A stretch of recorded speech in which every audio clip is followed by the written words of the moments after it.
Welcome to the 240th installment of Ear to the Ground, the Land Stewardship Project's podcast on family farming, sustainable agriculture, local food systems, and local democracy.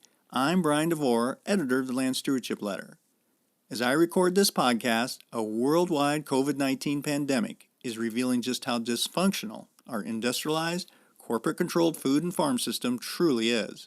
For one thing, it turns out that a quarter of the food in the U.S. is consumed via the food service sector. That's the sector that includes restaurants, hotels, corporate cafeterias, schools, and other institutions. When the pandemic hit the U.S., that part of the market shut down literally overnight, as home quarantines were imposed.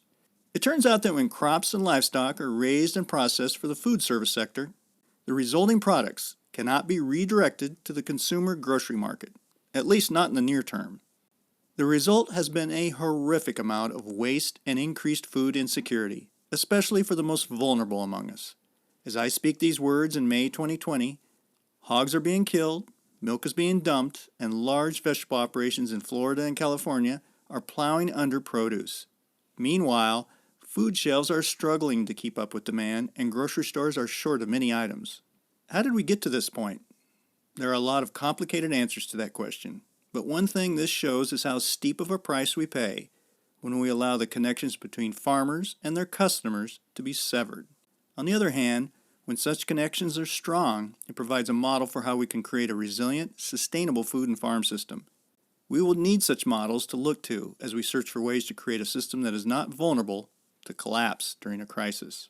Last summer, I witnessed firsthand the benefits of forming strong links between farmers and their customers. I spent the day at Threshing Table Farm, a community-supported agriculture produce operation in Star Prairie, Wisconsin. It's run by Farm Beginnings graduates Mike and Jody Lenz, along with their children, Claudia, Malcolm, and Jonas. Threshing Table produces roughly 230 CSA shares annually. Like most CSA farms, this one provides vegetables to families in their community. But in addition to household members, Threshing Table also sells several shares to Taher, a food service company that provides food to schools, corporate cafeterias, and government institutions in Minnesota and 18 other states. Through a connection they made through one of their children's schools a few years ago, the Lenzes developed a strong relationship with Trent Taher, who is the vice president of purchasing for the company. Although his family is in a business that's not known for connecting with individual farmers, Trent is passionate about supporting local food systems and was willing to create a long-term relationship with Threshing Table. During the past few seasons, Threshing Table and Taher have deepened their relationship to the point where by the time I visited in 2019, 130 CSA shares were going to the food service company. It's unknown what impact the pandemic will have on Taher and Threshing Table, given the fact that it shut down the food service sector for an indefinite period of time. In fact, it's still unclear what the entire food and farming system will look like once we make it through this crisis. But the interviews I recorded with the Lenzes and a couple of folks from Taher that day in June provided a bit of hope. Those conversations give us insights into what can happen when farmers, chefs, and the owners of a food service company bond over a love of good, healthy food produced locally. In fact, the day I was there, roughly 30 Taher chefs from around the country were touring the farm to learn more about how Threshing Table raises vegetables and to get ideas for possibly pursuing their own relationship with local farmers. While he and a chef were harvesting veggies for a noontime lunch, I followed Trent Taher through the farm's plots and talked to him about how he originally connected with the Lenzes. He also talked about how a relationship like this is based on being able to tell a good story. Something I really want to see people kind of think about, and this goes back to what we were talking about, I think, before you got here, is, we have this relationship here, and just like what you guys are interested in is like, how do we get her, how do we do it? So much of it has just been sitting around the table. What do you need? How do we make it work? And then just problem solving. And, we use this philosophy in our company, so much can be solved sitting around the dining table or the dinner table. Mm-hmm. And that's kind of what we've done a lot of, is just what are the things, what are the opportunities, and how can we make it work? And for us here, this is built over time. And for a takeaway for these individuals is, one part of it, if you want to build a localized relationship, it just starts by starting a conversation. And we use this analogy about salt, in cooking.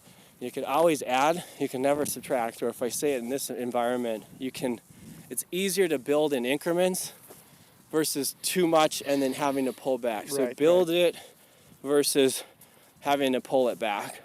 And I'd say, like, for them, if they could just say, okay, like I had one of these guys already come up and was like, well, I know a bunch of people I either know through the market or, a lot of people work in rural communities, so their neighbors are producing or raising something.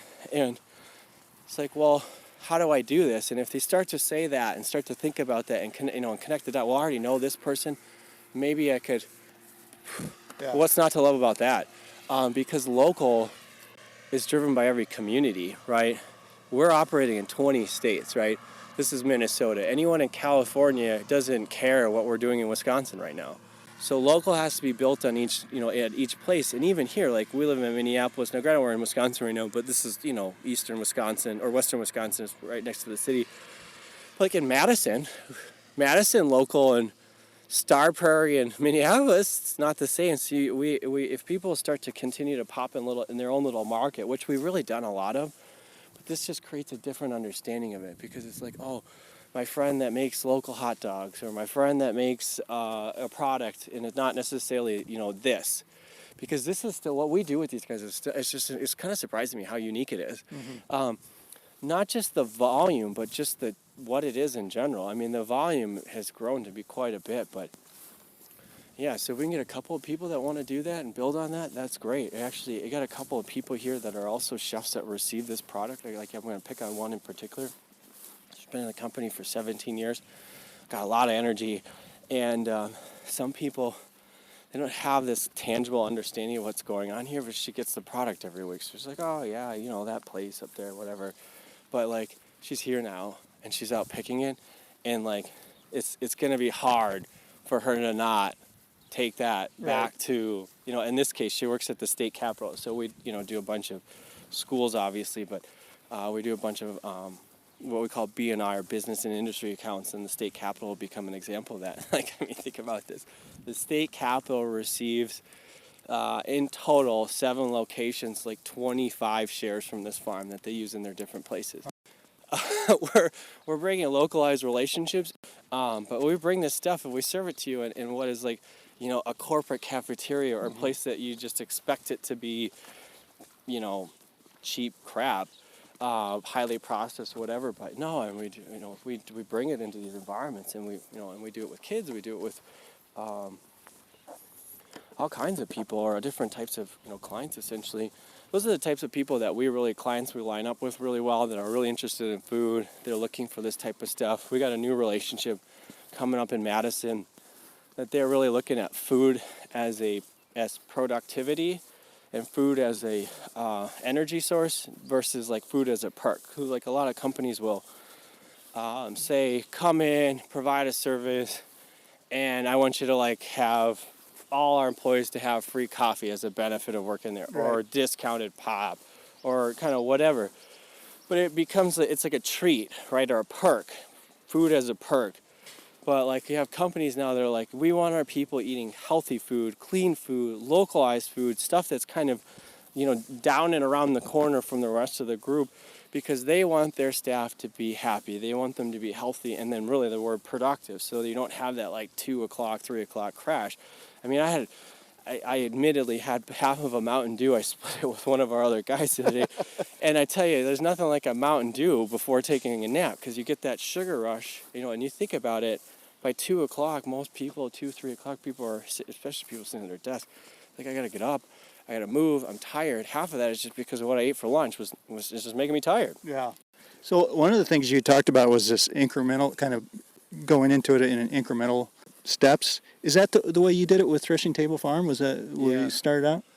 Well, the idea, morphs as you go in a way, but like we started, so we originally started, their daughter Claudia goes to Hill Murray, and we do the school food service there. And, a lot of farmers at the end of the growing season, they have a lot of bulk, like squash or whatever, especially stuff you're trying to get out before frost, and it's outside of whatever, CSA packs they're doing.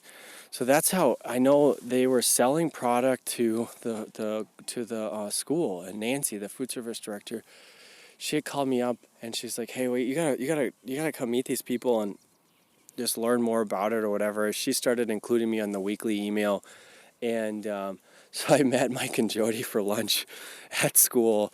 Minnesota wild rice soup and a bread bowl. I mean, I could tell you exactly what we ate, where we sat, all the things or whatever. In that discussion, we're like, what do you have for capacity, right? Because, as you obviously know, there's limited on space. And so they're like, we could sell you, we could come up with about 17 shares.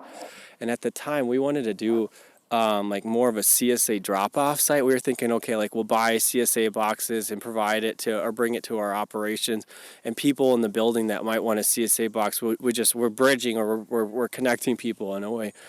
The more we kind of kicked it around, we're like, wow, wait a minute, like this is better for to use instead of to just basically keep in this box and sell it. So they had 17 available that first year, and we call it our pilot year, because you have to figure out the distribution side of it as well, and the days of the week that you harvest or that we pick up. And so when we first did it, we were picking up on a Tuesday, I want to say, and delivering to our group on a Wednesday. Well, we're only open Monday through Friday, so you either got to use it up quick or you're going to lose product. So year two, this is a true story. We were having our farm dinner, and my dad, my whole family comes up for these things. It's really a fun kind of family activity. And my dad looks at, because for them to expand, they need a commitment from us, because they need to go get more land, right? Right. So, and this is, I think I made this comment about sitting around the table. This is a perfect example. Sitting around the table, having a meal. What do you need to make this work? Mike looks at him, he says, I need to double our production. So 100 shares to 200 shares. And we're like, awesome, count us in. So we went from 17 to 117 from year one to year two. Now that's the question being about incremental steps, it was really bulk to like, let's do the CSA deal to like, okay, let's crank it up. But what we learned in that process is two things. One, when to pick up, how to use it in the units. And that worked out pretty good. The first year of doing that actually worked out a lot better than we thought. And what we do is we communicate to these guys what the packs are. So like one location might get 10 shares, another one might get 5. Mm-hmm. So it all gets packed here according to how we're going to resend it out. So when our guy comes and picks it up on a Sunday in a reefer truck, brings it to our production kitchen, which really one of the things that we've been able to, that's helped us is make this work, is we have an internal distribution system. And that baby hits at our production kitchen. We basically put it on a truck on Monday and it goes in. So now we're getting it Monday through Friday versus Wednesday through Friday. Mm-hmm. But what we also learned that year was like, okay, like there's some things that we need more of that like this could help. So that winter, we're sitting around the table inside the house, and I was like, well, we use a lot of romaine.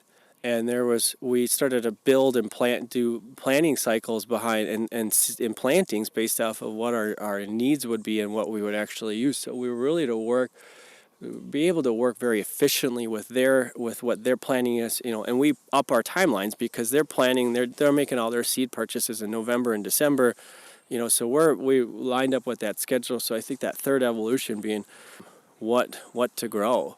But we built it in increments from the counts, and then it's kind of like, there's never a perfect solution. We just keep working the equation. Mm-hmm. So we've made some incremental changes, which have been really helpful. This year, because we were taking about 30 shares to our production kitchen that would then be processed and then redistributed out into processed into a deli salad or some sort of bulk salad, like something, or even like soups, a lot of soups.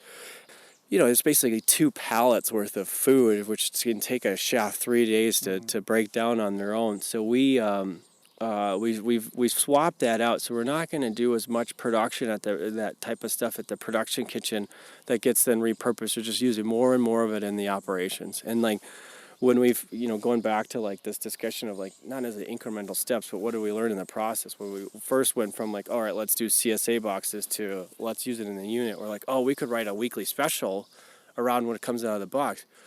Some of the things work together, some of them don't. But in the end, you make 5 portions of it. So it's okay, great. We made 5, and right. It's just, and more. You need to be able to do more than that. So we learned very quickly that it works better as accents. It accents within the operation. So it may end up in a menu item. It may end up in the salad bar. This is produce. It's versatile. We got a bunch of chefs, so they really get to be creative with it. Something else that we do that is really important, most consumers, diners, we all have one of these. We all want to know the story. So we do this thing, what we call, meet the producer.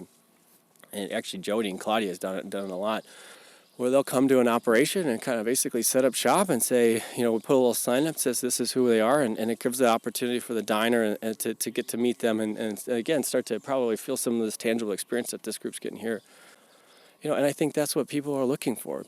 But it's like that. I mean, and if you build a connection and an understanding to it, because it costs more, because it's less efficient. Get less in the truck. You just lose some of those efficiencies that people get when they scale up. Mm-hmm. But if you can build that relationship, you build this tangible connection to this. Willingness to pay is there. Well, that's what I was going to ask you. Was it must get to the point, because you're a business, you have to make a profit.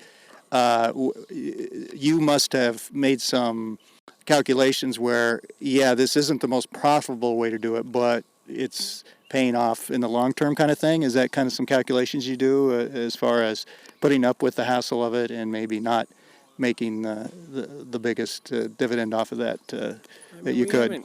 I wouldn't say I've quantified. My degree's in economics, so like data and data aggregation and numbers is actually something I seemingly spend a lot of time doing. But no, I never really tried to quantify it in like this is this cost versus that. There's a fair amount of variables that come into it, but I mean, it's back to like the story piece. People want to know where their food comes from, and so if it costs more, but we can do that, there you go. I mean, winning. So, I mean, you can't run a business solely on cost. I mean, a lot of people do, don't get me wrong. And like big businesses get this attachment. It's just driven by cost. Well, doing the right thing sometimes costs more, right? Next, I talked to Brian Renz, who's a corporate chef for Taher, as well as its director of culinary programs. He talked about why it's so important for chefs to see firsthand the source of their food and to develop a relationship with farmers who, in turn, support rural communities. So, Brian, we just finished a tour of the gardens here at Threshing Table Farm, and it looks like you have a little over 30 chefs here from, I don't know, maybe describe a little bit what states they're from, and I assume they're from different institutions or different schools. Can you just kind of give us a brief rundown of what these folks, where they're from, and the area and the institutions? And that? The summertime, when school is out, that's the majority of our business, our K-12, but we do also B&I, business and industry, so that'd be your larger businesses or government institutions. We do food service for them too. So there's a few people from there, but most of them are K-12. They're from all over the United States. Taher, the company, is in 19 states. So here today we've got as far west as California and as far east as Ohio, and as far south as Texas, and as far north as Wisconsin, Minnesota. Yeah. And this is a training, it's a training for the chefs, kind of is this an annual thing or a regular training that you do kind of thing? This is an annual one, and then we'll do smaller ones throughout the school year. Actually travel to maybe their state or their region and have smaller ones, but this is a larger one. Actually, the group that's here is just a third of the chefs that we have in the company. We're doing the same thing here at the end of July with the other 2/3. This training seems to be a really good way for the chefs to actually see how this food is being produced and to learn. It was really neat how I think Jody and Mike kind of did everything from talked about what they grow, how they grow it, to kind of the situation with industrial farming in this area and some of the challenges that they face. Also just basic things like harvesting tips and that kind of thing. Why is that? It seems like this is a very, I don't know if you do this often, these kind of trainings where you bring them out to farms, but why is this important, or why have you guys decided to do that? As far as on a large scale, this is the first time we've done it with a group of chefs. On a smaller scale, we do these farm dinners out here at the farm in the spring and the fall, where we'll maybe invite a half a dozen chefs to kind of get a similar experience. But this one, we're really, the in thing now is plant-based foods and clean eating. And coming out here to Threshing Table Farms hits both of those cylinders 100%. And what I really like about it, as we were starting to eat some of the baby greens, some of the leaves from the celery root, the cilantro, where they're really young, what a wonderful different flavor it is based on what we get packaged from a commercial food purveyor. And I think it's important for them to know that and to taste that. And so when we're trying to recreate recipes, we want to give them hints and ideas so that, maybe it would be better for me to get cilantro from Threshing Table Farms, where it has a higher flavor profile versus, maybe if I add some more acid or salt or something else, which are the normal tricks to bring flavor out. You don't need to do that because this stuff is delicious just right from the ground. Yeah, and I think that's what really struck me was some of the chefs talking about even just some. I took it. Some of the chefs have had experience with some of this produce, or at least, and they were talking about, this is when it comes in. This is what it's like, and like the potatoes, you can just take your thumb and peel the thing right off. But that kind of relationship seemed to really, because the chefs listen to other chefs, kind of thing. They do, and like. For example, the garlic scapes that are out there, you don't need to use many of them. I mean, so not only is the high flavor profile, but you don't need as much. And so you're saving money by not having to buy as much product, but also, too, you're conserving. You're letting it grow for somebody else, and you're not having to throw it away and that type of thing. So it works out great. Is part of this training to maybe give them some ideas for how they can source their own local food from local farmers? It is, and that was one of the things that Jody talked about at the very beginning, is regardless of where you're from, they explained what they do, but their mission and their real passion is protecting the farm and how the farms are dwindling rapidly. I think she had talked about 690 dairy farms were closed in Wisconsin this year, that we need to do a better job of supporting the CSA farms and the local farmers like that. And we are really being pushed by various states to use farm to school, farm to fork, whatever you want to call it. So it is a movement, but we want them, whether they're from Wisconsin here or from Minnesota or Michigan, or even we have one in New Mexico.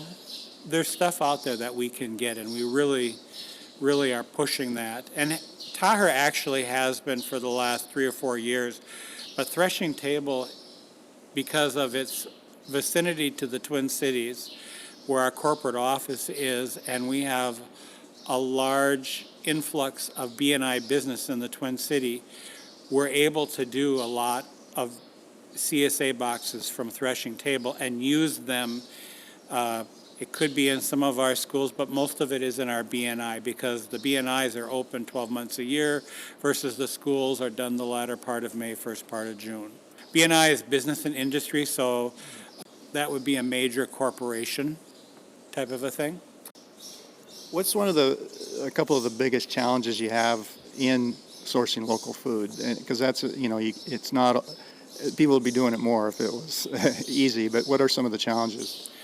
Well, the challenge is when we want to do something at a particular unit, or if we want to showcase strawberries, and we try to be a month out or 6 weeks out, but the weather isn't cooperating, and they have some strawberries, but they don't have enough, that really raises havoc on us. And then sometimes we have to go to a commercial food purveyor and, we have strawberries on the menu, so we've got to use some of theirs, and it kind of ruins the flavor profile. It doesn't really, do what we want, but that's probably our biggest challenge, is making sure that we feel we'll get the product that we need. Yeah. That the farm's seasonality will kind of match what you're, because you don't have a season, so to speak. You have a constant demand kind of thing. Right, and in the Midwest is obviously different than when we're in southern Arizona or New Mexico or California, and yet we're trying to get the same message across. And also two different products, obviously, depending upon what region. Like, for example, the big deal down in New Mexico are hatch peppers. You don't have hatch peppers up here, in Wisconsin. So, there's a little bit of that, too, that we have to really pay attention to what is available in the area that we have the business. I just had one final question from a personal standpoint of a chef and somebody who obviously knows food and knows how to prepare food. Is it just, I guess, more creatively and I guess more satisfying to work with these kinds of foods, these local, locally produced fresh foods? Is that something that you just kind of like, just really get a charge out of? You do. I mean, it's kind of like with the only way of doing it any better would be growing it yourself, which isn't practical for me because I'm working all the time in the kitchen. So the next best thing is to go to a farm and to see that and to make it. And the food just seems to have a better flavor profile. It tastes better. All of your recipes in any professional chef, you're looking for flavor, appearance, taste, and texture. And when you're going to these local farms and at threshing tables with what we saw today out in the field, it hits all four cylinders. We've got the flavor out there, which we talked about earlier. The appearance, it's beautiful, it's fresh. The taste is wonderful, and the texture is what it's supposed to be, or even heartier than, say, if I were to buy it commercially. Do you get a response from the eaters? Do they notice a difference? They do. Yeah, they really do. It's they don't necessarily know what's different. They can't pinpoint it or whatever, but they can tell it's more satisfying and more fulfilling for them. While Mike Lenz was giving the chefs a tour of the garden plots, he not only explained the challenges of raising vegetables profitably, but why it's so critical farms like theirs succeed. He talked with me after the tour. So one of the things I wanted to talk to you about was I talked to Jody and Trent about this idea of creating relationships with the chefs and how important that is, and how that's how this has kind of worked out. And it really just started out literally from sitting down at a table and talking about some issues and all that. But what I was really impressed about this tour that you guys did, you split the chefs up into two groups so you could kind of have more of a conversation with them, was you took them through kind of not only what you're growing, but your practices such as cover cropping, why that's important, some of the challenges you face, everything from, weather to pest pressure, that kind of thing, to then also kind of why you do things a certain way. And I think that that's part of that relationship too, because I think that's part of the goal of bringing these chefs out here is to see the challenges that you guys face, but also why maybe it's worth a little extra trouble to get food from somebody like you because of some of the benefits that you're providing the community and kind of the land itself. Was that kind of a conscious decision on your part to kind of get across that message a little bit? Yes, very conscious decision to have the chefs have a full understanding of what goes into the product that they're getting on the table, and Trent will say the seasonality. Chefs as a whole are used to being able to order what they want when they want to throughout the year. And the idea that this product isn't grown in Minnesota and Wisconsin, you don't get watermelon in June in Minnesota and Wisconsin, and have them have an understanding of the care and all the work that needs to go into the harvest, or even starting in the greenhouse, all the way through the harvest and the pack, so that they can have a better appreciation of what they're getting, and also the impact into the communities that they're serving. Being able to interact with the farm and come to the farm and see what's fresh and pick it fresh, because there's a different texture or flavor of what's picked and eaten that day than what was harvested a week ago and served in a cafeteria. So, Yeah. Was there any questions either today or questions you've gotten from chefs in general that you hadn't really thought about before, that you was like, oh yeah, I hadn't thought about that, that they would see it maybe from that viewpoint, or had questions about that? the biggest thing is just being out here. I haven't. I guess we've had a lot of different questions. I didn't know that this is what broccoli looked like on a plant. This is a garlic scape. I've never had a garlic scape. How a chef that's cooking wonderful food, not knowing what a garlic scape is, and that you can actually use it and cook with it. Not looking what broccoli looks like on a plant that isn't wrapped in plastic or packed tightly in a box. That the flavors are different if you're picking and eating in a couple days instead of a week time frame. Those are the things that I get from the chefs, the questions. There were a couple chefs that were also farmers. You know, they're asking about what we do for this, or what we do for pest pressure, or what's our favorite weeding tool, those kind of things. But yeah, just the succession planting type stuff. The idea that they can get fresh lettuce from a CSA or local vegetable place in September and October for their school accounts or other accounts that they're dealing with. Yeah, I got the sense that they were talking amongst themselves during the tour, and one of the things that I know Land Stewardship Project really promotes is this idea of farmer-to-farmer education, but it seemed like I saw a lot of chef-to-chef education too. Kind of that, it kind of seemed to be a lot of that. You were talking about some things, and then they were sharing some ideas that had prompted them, had kind of prompted their memory when you were talking. Just like farmers are on an island. I mean, all summer we don't get to interact with each other that much. We're all kind of on our island. These chefs are all on their own islands too, at their own restaurants or their own sites. So when they get together, they're sharing the tribal knowledge grows.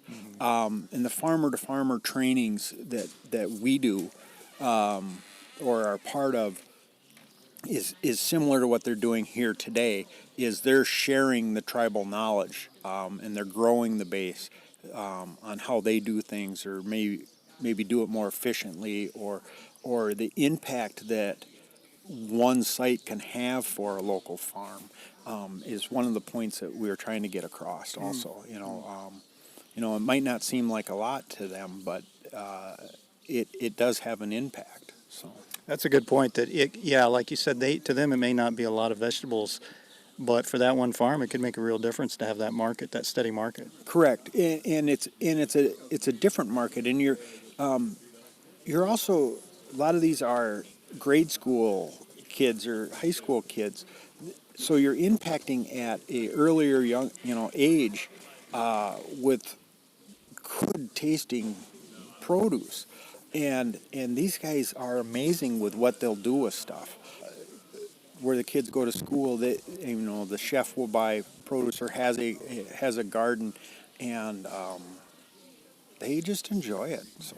Yeah. One of the things that you weren't just talking about what you're raising, how you go about it, and some of the challenges there, but talking about, I think it seemed like you were trying to get across that bigger message of, so when you support a farm like ours, this is the wider community impacts it can have. For example, you were talking about water usage and pollinator habitat and that kind of thing. It seems like that's an important message to get across as well, that there's these bigger impacts other than just getting really good food. I mean, our farm theoretically is like 15 acres. We water on a regular basis to grow it, but one day's water usage from the high capacity well is more than what we will use all season. And the point I was trying to get is, you can walk a mile in my neighbor's corn and starve to death eating what's coming out of there, or you can walk in my fields and eat and be nourished, and live. And that's a point that I push off to my neighbor farms all the time, and they accept it and they understand it. It's the cycle that they're trapped in currently. So, but yeah, the broader impact of the small farm in a community is, I think it's a missing piece in communities, and unappreciated piece too. People are in their lives, and the members that come to the farm to pick up are happy. They open the doors of the vans, the kids explode out of there, and they're gone. It's like, Mom, I'm only going to be here for 5 minutes. Stay in the van. The door opens, and they're here for an hour. And their kids are running around. They're playing in the dirt. They're that piece that is very important. And the knowledge of where their food is coming from. So. Finally, Jody Lenz chatted with me about how their relationship with Taher allows them to expand the community aspect of their CSA, and how these kinds of farmer-customer relationships could be replicated elsewhere. There are some chefs here who are local, who have worked with your produce, and these other chefs represent, I understand some are from California, from Ohio, Iowa, Nebraska, and they were explaining to them, oh yeah, when we get these potatoes, you can just, peel that skin right off with your thumb, or the quality of it you wouldn't believe. And that seems to be a really key, in that they can talk to the farmers, create that relationship, but like anybody, they listen to their colleagues. It's kind of that, like farmer to farmer education works, chef to chef education works, and they go, yeah, like, okay, a farmer can tell me this is good quality, but if another chef tells me that this is something I can work with and it's worth maybe the extra effort, that really pays off. Yeah, I would agree. And I think sometimes one chef might be stumped by a certain aspect of the produce, and then somebody else says, oh, what you got to do is this. And then that all of a sudden it becomes a treasure instead of something that was an obstacle. And so, yeah, definitely that chef to chef thing is so important and so exciting to have this opportunity as farmers to have an impact. Our goal for our farm, our tagline is growing a healthy community, and working with Taher has allowed us to expand that community much wider because of their impact. So I wonder if the fact that you're a CSA makes you a little bit more open to having chefs out here, because you through the CSA model, you are dealing with your eaters, the members of your farm a lot, and are used to having that public aspect of the farm. If this is just maybe I don't know if I want to say the word natural step, but it was a fairly doable step for you, because you do have that connection with eaters on a regular basis through that CSA model. yeah, the reason we were really drawn to the CSA is because we wanted that relationship. We wanted to know who was going to eat our food and have that connection. So I would guess that most CSA farmers want that connection as well. And so this did come easy for us. Mm-hmm. We really enjoy having the chefs come out and listening to them ooh and ah, and really value what we do in a way that is we love our kind of regular CSA members, and they ooh and ah too, but this is a different level of it. It's kind of a whole world that I really didn't have access, or I just didn't know. Didn't know before. So it is a whole different level. It's just different, but it's really wonderful. Oh, that's an interesting point, because they're oohing and on about maybe some different, like the ease of preparation, or doing it on a bigger scale, or some things that a chef would pay attention to that just your average cook or eater wouldn't. And they also are used to getting their produce in a case from a truck. So they're seeing broccoli all the time and tasting broccoli all the time. And then when they get ours, they see the difference in a way that I think maybe is magnified than from a traditional family who's getting a CSA share. Or maybe we just hear about it more. I'm not sure. LSP's been working a lot, and some other groups have been working a lot on this idea of farm to school and trying to make more of those connections. You guys have this really great relationship is this a unique relationship, or could something like this, it'd have to be adapted, of course, but could it serve as a kind of a model for, because we can pass legislation that would help farm to school and all of that, but it comes down to those relationships. And is there something here that you think that could be a lesson that could be taken as far as creating that more on a wide scale basis, with a lot of other farms and a lot of other schools and institutions? So I think the farm to school movement is really wonderful. But the trick with the farm to school movement is that if you don't have people in the kitchens who are really excited and really knowledgeable, but mostly excited about local foods, then it's not going to really go anywhere. So to have the Taher chefs come out and who are working in schools to see how they might reach out to farms in their communities, I think they definitely can take some things from this, and I hope that the more that this happens, as we've talked about, chefs talk to chefs, and then and farmers talk to farmers, and if farmers and chefs are talking to each other, I think that it can be a really beautiful thing that can grow, and we can all learn from each other.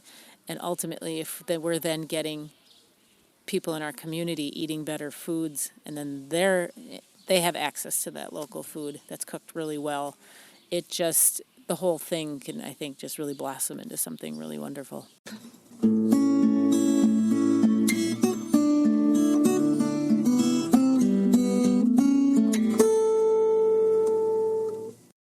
For more on ways the Land Stewardship Project is working to connect farmers and eaters, see our website at landstewardshipproject.org.